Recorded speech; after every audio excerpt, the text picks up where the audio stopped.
akin naman po yung EDSA, hindi po yun personal kay Bongbong Marcos o personal kay Pangulong Aquino. Pero yun ay pagbibigay ng hustisya sa maraming naging biktima ng panahon ng martial law.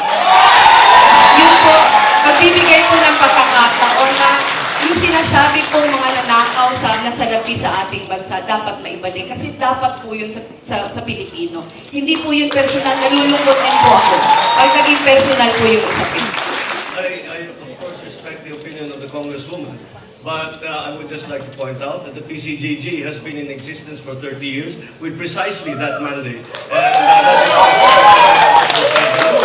And so all of these cases are in court, and whatever the court decides, we, as should everybody else, obey the court orders that are given. I-mention po kasi kanina yung PCGG sa kayong mga court cases.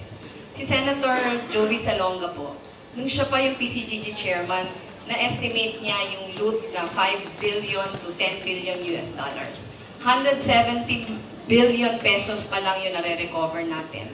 Meron pong ilan na kasong pending, meron na pong 10 seconds, go ahead. meron pong dalawang may judgment na pero hindi pa din nababayaran. Galing po sa court ng Singapore, galing po sa court ng US.